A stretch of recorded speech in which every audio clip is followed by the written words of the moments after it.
G'day friends, it's Techman Pat here. Today we're looking at this, the DistroCase 350p from Thermaltake. And there is something very unique about this case. That back area here is a complete water cooling reservoir.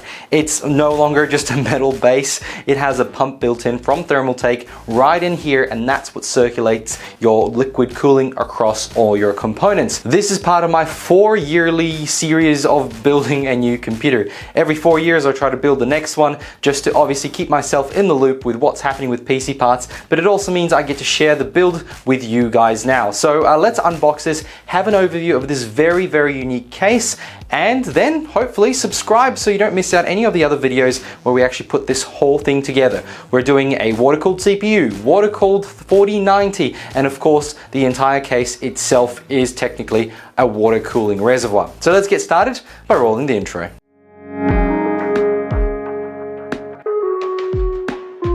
This 350p is going to replace that P5 right here. It is a bigger case, that one here. This is a much smaller case. As you can see, there are 3 fans. So just based on that height, that is a much bigger case. So hopefully everything fits, but I'm making this as small as possible, as minimalistic possible, but also as cool as possible. So let's cut it open and let's see what's inside. Surprisingly, not that heavy, but this is tempered glass, 5mm. There's plastic on here, so don't worry about that scratch. Now onto the rest of the case. Well, the name gives it away, the distro. This is the distribution plate with liquid cooling. There is obviously a gasket going around. There are a couple of loops here. This is pretty darn incredible. You can also put outlets out on the back. So you've got 2 outlets on the back.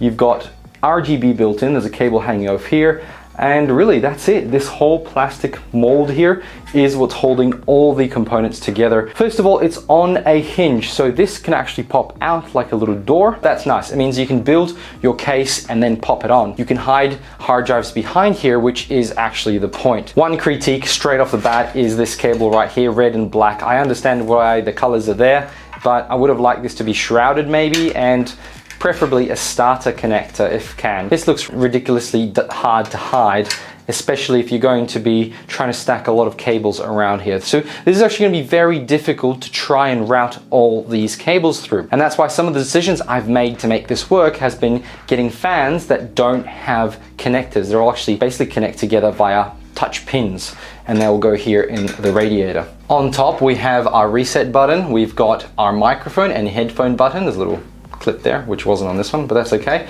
And we've got our USB 2.0, 3.0, 2 of those, and obviously there'll be a routed cable going through. We've got an on button, which feels pretty solid, and we've got some lights on here. So everything to control this computer is at the top. Now the big concern, and why I guess you have these little rubber grommets that's now lost in between here, is the dust can get into here. So if you've got USB out here, nothing's plugged in, it's kind of probably better to have this. As you can see, we've got a lot of ports. We've got 1, 2, 3, 4, 5, 6, and the pump is just down here. So your reservoir actually is part of the plate over here. So your pump is already built in, so all you need to do is route your graphics card, your CPU, and your radiator that's here.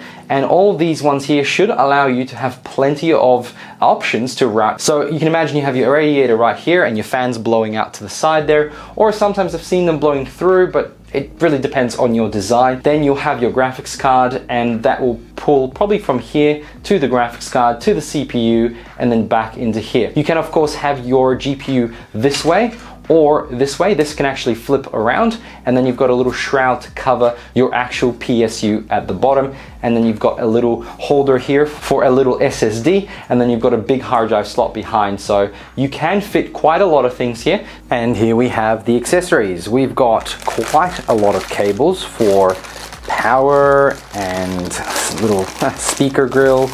We've got screws, got extensions for RGB headers. Over here we have a USB 2.0 extender to this little box right here, which then actually splits off into multiple, which is interesting. We'll see how that works. And we've also got this one right here, which also adds more power? Yeah, it's a power header for the actual pump.